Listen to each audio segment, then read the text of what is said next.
Salve. Assalamualaikum warahmatullahi wabarakatuh.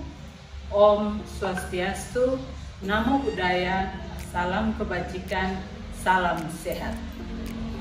Saya Ruth Leskodar, SSI, APT, MM, Kepala Dinas Kesehatan, Kependudukan dan Pencatatan Sipil Provinsi Nusa Tenggara Timur, menghimbau kepada Ibu, Bapak, dan saudara-saudara seluruh masyarakat Nusa Tenggara Timur mulai sekarang rutin mengkonsumsi kacang-kacangan lokal dari Nusa Tenggara Timur. Untuk pemenuhan gizi keluarga, kita mulai dari balita, remaja, orang dewasa sampai lanjut usia. Karena zat gizi yang terkandung dalam kacangan-kacangan tersebut mempunyai manfaat yang sangat baik bagi tubuh kita. Selain itu juga karena keberadaan kacang-kacangan ini merupakan salah satu kekayaan asli alam Nusa Tenggara Timur yang tumbuh dan tersedia melimpah di 22 kabupaten kota dengan berbagai variasi mulai dari warna, bentuk, rasa, bahkan gizinya. Maka dengan mengkonsumsi kacang-kacangan lokal dari Nusa Tenggara Timur ini, selain karena mengandung nilai gizi yang baik, kita juga turut membantu meningkatkan penghasilan masyarakat Nusa Tenggara Timur sehingga mereka tetap rajin untuk menanamnya agar kekayaan alam ini tidak akan punah. Mari Bapak Ibu kita semua budayakan selalu menghidangkan kacang-kacangan lokal NTT dalam setiap jamuan makan, dalam acara-acara resmi, bahkan sebagai santapan sehari-hari, baik dalam bentuk langsung atau kacang-kacangan sebagai kudapan atau yang telah dimodifikasi dalam berbagai kreasi menu hidangan agar lebih bervariasi dan menggugah selera ketika disantap. Demikian Bapak Ibu saudara-saudara himbauan ini, dan sekarang kita mulai menerapkan mengkonsumsi kacang-kacangan lokal Nusa Tenggara Timur dalam hidangan kita sehari-hari sehingga pemenuhan gizi dapat terwujud melalui menu B2SA atau beragam, bergizi, seimbang dan aman.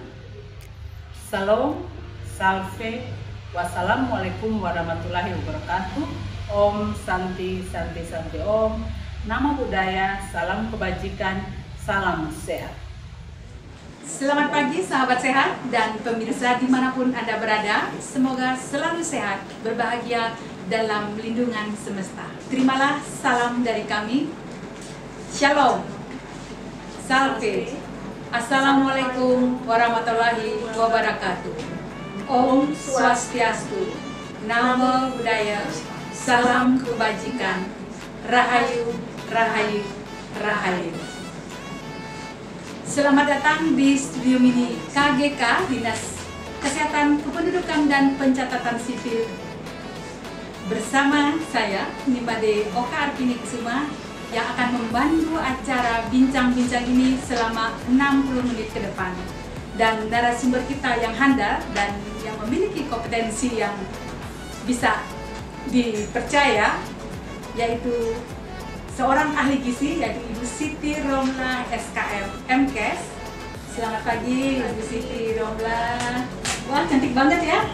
Ini dengan balutan adat NTT ya, kelihatan anggun sekali pada pagi hari ini. Sama Ibu Oka juga kelihatan. Ya, terima kasih Ibu Iro. Nah, Mbak Iro, itulah panggilan yang familiar dalam kesehariannya beliau. Baik, sahabat sehat yang berbahagia, Provinsi NTT memiliki kekayaan alam yang begitu banyak. Selain keindahan alamnya yang sudah tersohor ke mancanegara, juga adat budaya dan karya intelektual berupa tenun ikat. Nah, ini tenun ikat ada di belakang kita nih Mbak Iro. Ya. Ini salah satu karya intelektual dari nenek moyang kita yang ada di NTT. Juga hasil bumi yang melimpah, yang salah satunya adalah kacang-kacangan. Dan kali ini kita akan berbincang tentang menu sehat bergizi dengan kacang-kacangan. Acara berbincang-bincang kita akan kita bagi dalam 2 sesi. Yang pertama, kita akan berbincang tentang kacang-kacangan dan manfaat kacangnya tersebut dari sisi gizinya. Dan yang kedua, kita akan menyaksikan penyajian menu kreasi berbahan kacang-kacangan lokal dari NTT oleh teman-teman seksi Kesga Gizi dan kami. Mari kita simak sampai tuntas dan jangan lupa like, subscribe, dan komennya. Bersama ahli gizi kita yaitu Ibu Siti Romla atau Mbak Irom, kita akan membahas secara tuntas bagaimana kacang-kacangan dan manfaatnya. Mbak Irom, saya kok bisa ya Mbak berpikir atau terpikir untuk menyampaikan, membahas kacang-kacangan sebagai salah satu cara pemenuhan gizi bagi kita semua.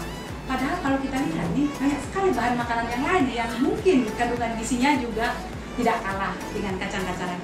Boleh Mbak ceritakan kepada kami? Ya, baik, terima kasih. Saya panggilnya Bu Oka atau Mbak Oka? Ya, seenaknya Mbak Irom aja. Baik, jadi begini ceritanya. Kenapa kita akan membahas khusus kali ini makanan lokal NTT, yaitu kacang-kacangan lokal. Nah, tanpa kita sadari bahwa ternyata NTT ini adalah surganya kacang-kacangan. Nyadar nggak kira-kira nih pemirsa nih? Ya, hampir di seluruh wilayah di Indonesia ini biji-bijian atau kacang-kacangan itu dapat tumbuh dengan baik. Tidak terkecuali di provinsi Nusa Tenggara Timur ini, Loba Morata tadi Mbak. Ada kacang tanah dari Sumba, kacang hijau dari Flores Timur, kacang merah pun macam-macam jenisnya.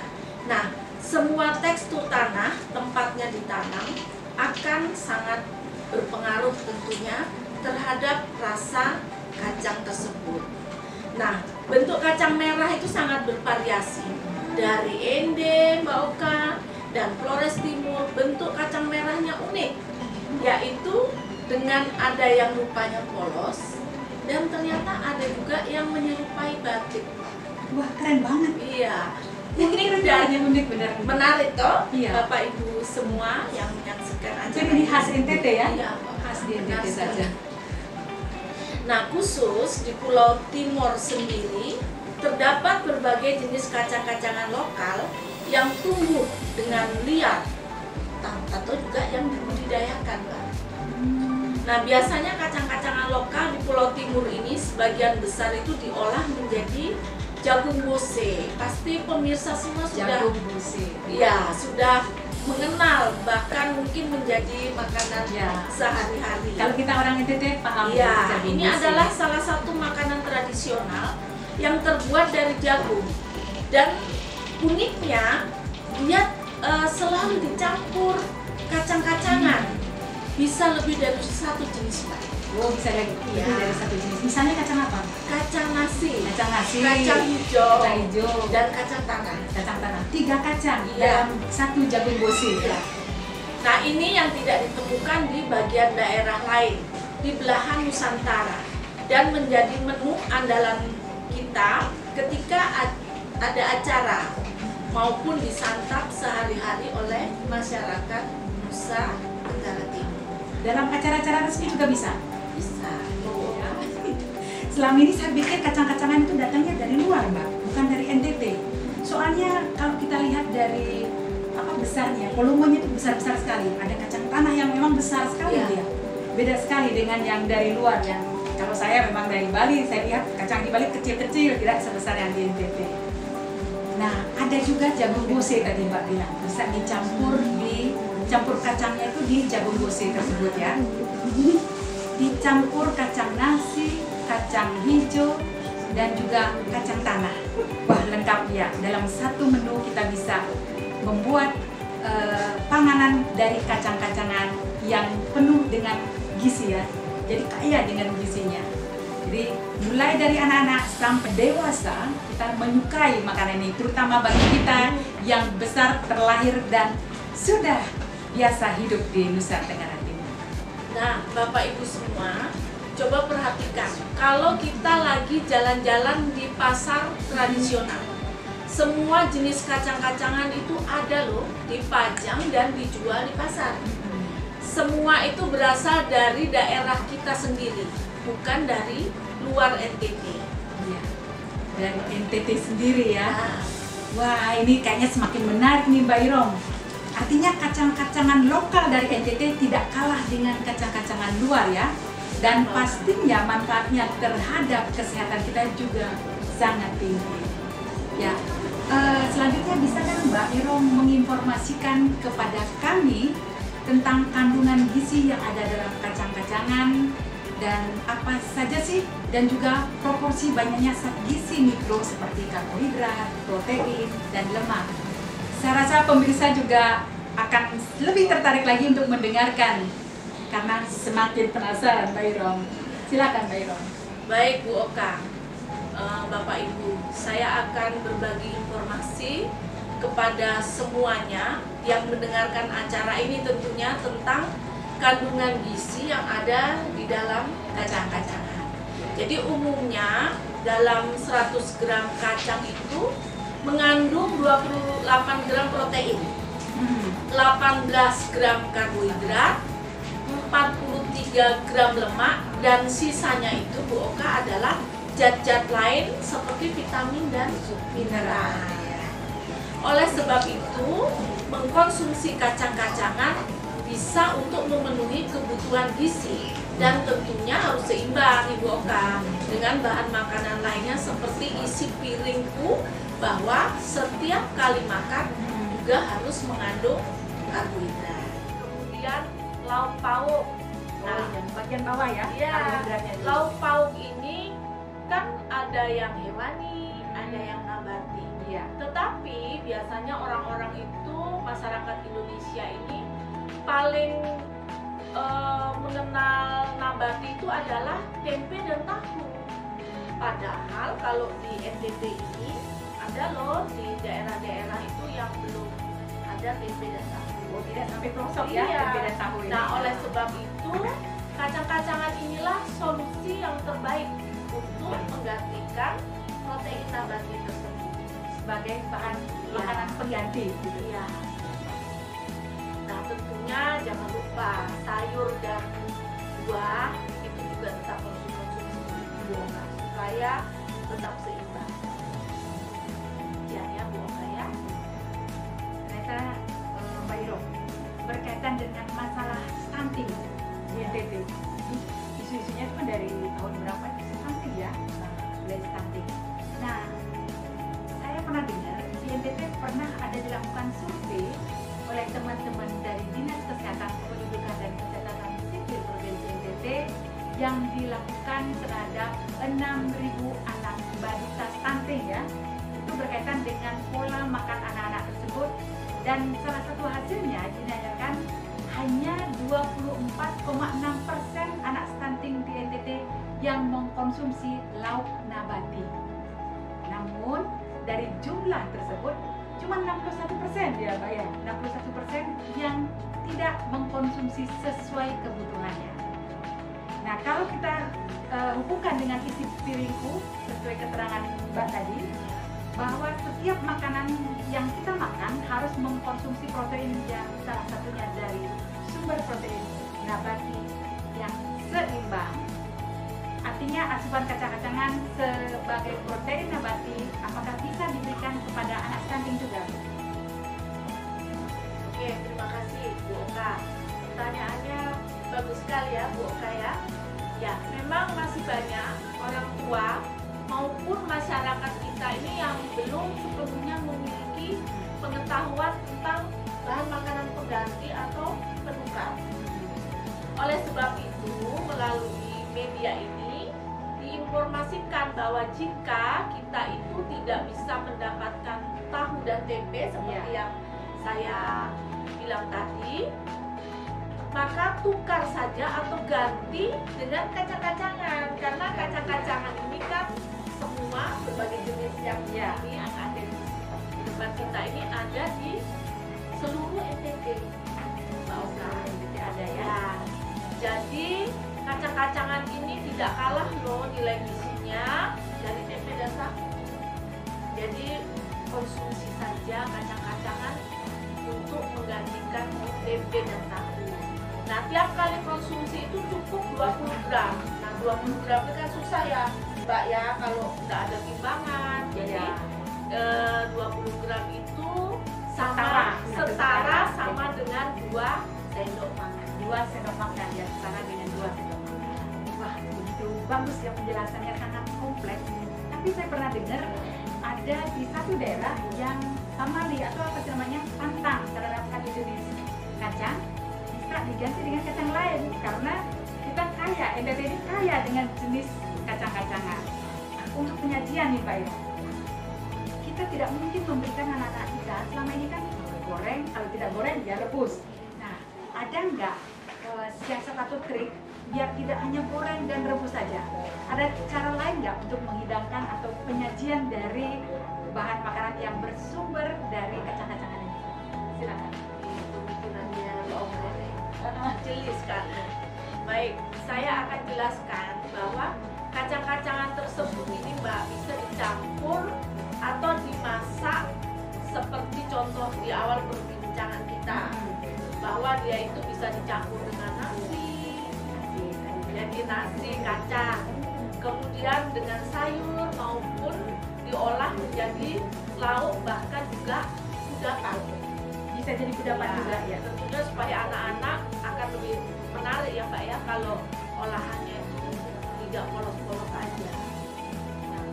Oh iya Mbak Oka, nanti sebentar teman-teman kita akan menyampaikan menu-menu olahan dengan bahan dasar kacang-kacangan ini Mbak. Ya, berarti sesi kedua ya Mbak ya? Benar, dia sudah membuat, teman-teman ini membuat kreasi berbagai olahan menu beserta cara membuatnya. Wah, ini akan semakin menarik lagi ya, karena nanti ada menu-menu hasil kreasi dari tim Kesga, Gizi, dan KB. Ya, teman-teman KGK ini memang luar biasa ya, kreatif mereka nih, karena sebagian besar mungkin ahli gizi juga ya Mbak ya. Jadi mereka kreatif ya. Baik, sebelum kita lihat penyajian kreasi menu dari teman-teman Kesga, Gizi, dan KB, bisa nggak Mbak Irom menyampaikan kepada kami manfaat atau khasiat dari kacang-kacangan untuk tubuh selain zat gizi yang tadi Mbak sudah sampaikan, dan bagaimana kita bisa tahu kandungan apa sih yang ada dalam kacang-kacangan? Silakan Mbak. Ya, baik ya. Selain tentunya kacang-kacangan ini mengandung serat yang tinggi, serta kandungan vitamin dan mineral esensial yang lengkap, ada 10 ya. Manfaat kalau kita mengkonsumsi kacang-kacangan. Manfaat ya kacang-kacangan. Yang pertama, nah kacang ini kan kaya akan kalsium. Kalsiumnya tinggi. Kalsiumnya tinggi. Nah, konsumsi kacang-kacangan secara rutin akan membantu menjaga kepadatan dan kesehatan tulang serta gigi.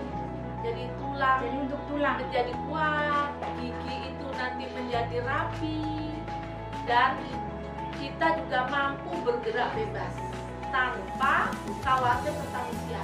Kalau rutin mengkonsumsi kacang-kacangan. Ya, dari segini ya, dari balita, lansia kita tulangnya padat.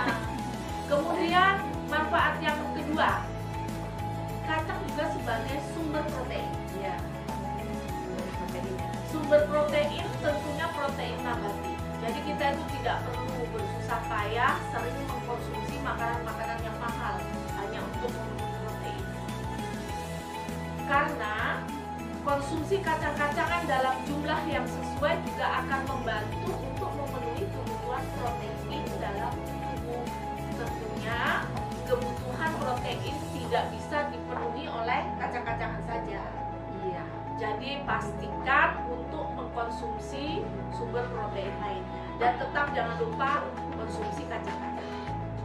Ya, karena ini kita membahas manfaat dari kacang dulu. Karena kalau protein tadi Mbak sudah sampaikan ada protein hewani, ada nabati. Nah, kita membahas tentang manfaat yang nabatinya sekarang ya. Nah, Ya, kemudian sumber kalium. yang untuk ketiga manfaat kalium kedua. ya, sumber kalium. Nah, kalium ini adalah salah satu jenis nutrisi penting yang membantu untuk menjaga kerja jantung agar tetap baik tentunya ya. Jantung yang sehat dan berfungsi dengan baik tentu akan membuat kesehatan tubuh secara keseluruhan itu menjadi terjaga. Nah, untuk memenuhi kebutuhan kalium, maka kacang-kacangan dapat menjadi pilihan yang tepat. Kacang-kacangan yang tepat ya. Sebab kacang-kacangan adalah sumber kalium yang alami. Kinerja jantung yang baik berkat dukungan asupan kalium juga berarti meminimalisir terjadinya penyakit stroke. Siapa sih yang mau stroke? Nggak ada yang mau. Ya.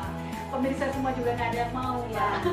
Jika sudah mulai merasakan gejala-gejala dari penyakit stroke ini, maka ada baiknya untuk mulai rutin mengkonsumsi kacang-kacangan sebagai langkah penanggulangan.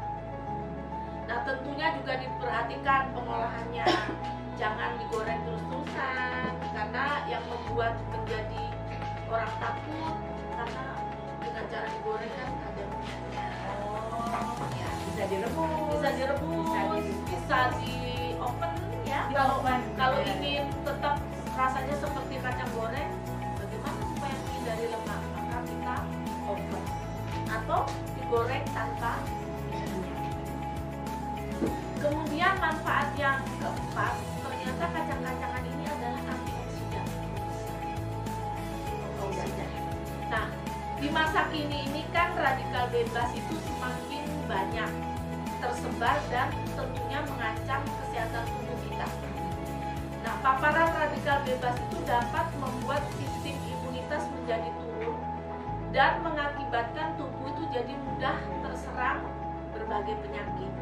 Nah, untuk mengatasi hal ini, maka konsumsi bahan makanan yang kaya akan antioksidan. Salah satunya adalah kacang-kacangan. Kemarin. Iya, agar tubuh senantiasa sehat dan tidak kalah oleh serangan radikal bebas. Jadi, kalau kita mengkonsumsi kacang-kacangan, tentunya kita menjadi pemenang.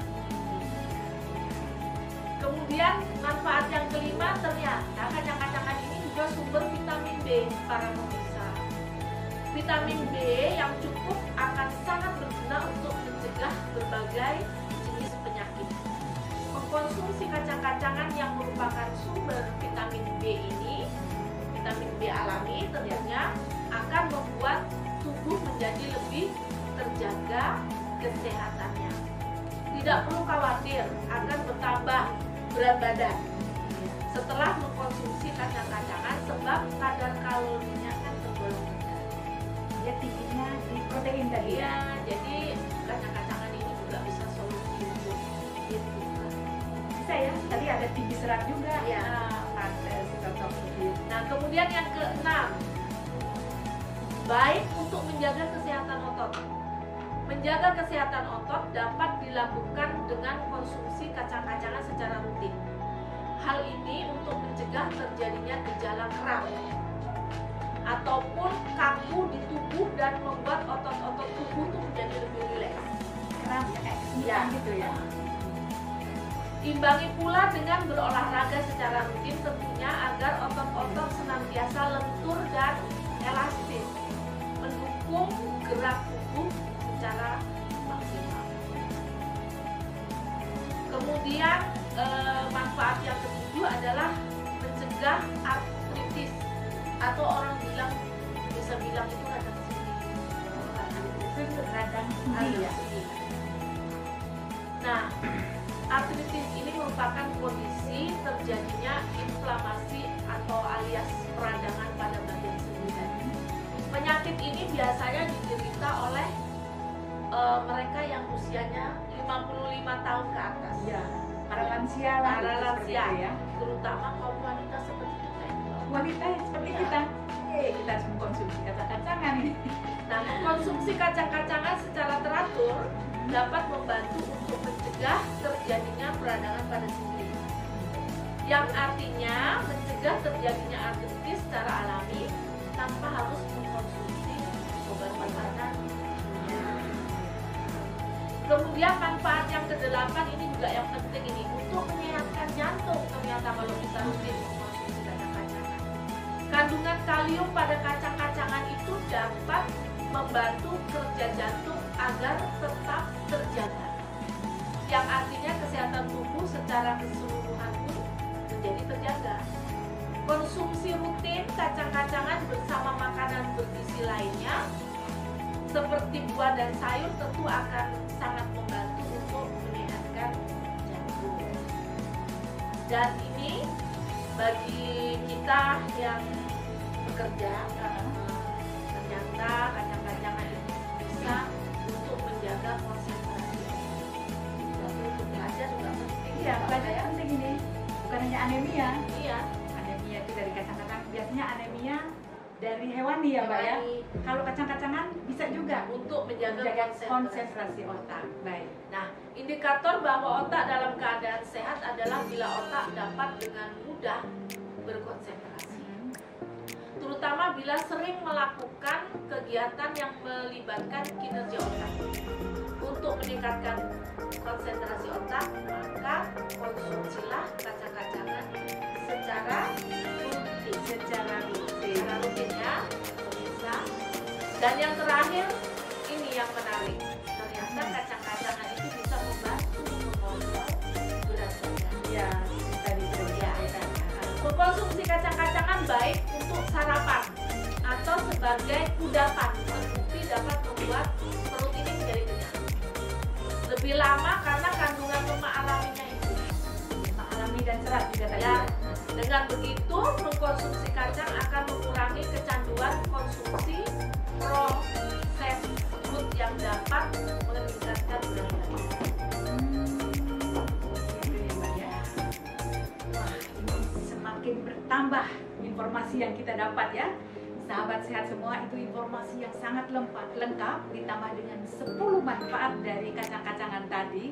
Mantap sekali, Mbak Irom. Terima kasih. Sepertinya habis ini kita semua yang hadir dan pemirsa dimanapun berada itu akan rutin mengkonsumsi kacang-kacangan kalau dilihat dari 10 manfaat dari kacang-kacangan tadi. Jadi luar biasa sekali, kita tidak perlu membeli bahan makanan yang mahal-mahal seperti itu sudah disampaikan di awal tadi, karena makanan yang tinggi nilai gizinya ada di sekitar kita dan kualitasnya juga bukan kualitas kaleng-kalengan ya, begitu pemirsa semuanya. Maka kita akan mulai secara rutin akan mengkonsumsi kacang, mencintai produk-produk dalam wilayah kita, lokal ya, produk lokal kita. Baik, terima kasih Mbak Irom. Jadi informasinya begitu banyak ya seputar kacang-kacangan yang kita dapat hari ini. Sangat luar biasa sekali. Untuk melengkapi informasi tersebut, kita akan lebih disempurnakan lagi dengan nanti kita akan menyaksikan resep kreasi yang berbahan dasar kacang-kacangan lokal NTT yang akan disampaikan oleh teman-teman seksi Kesga Gizi dan KB bidang Kesmas, Dinas Kesehatan, Kependudukan dan Pencatatan Sipil Provinsi NTT. Tapi sebelumnya kita akan saksikan jeda berikut ini.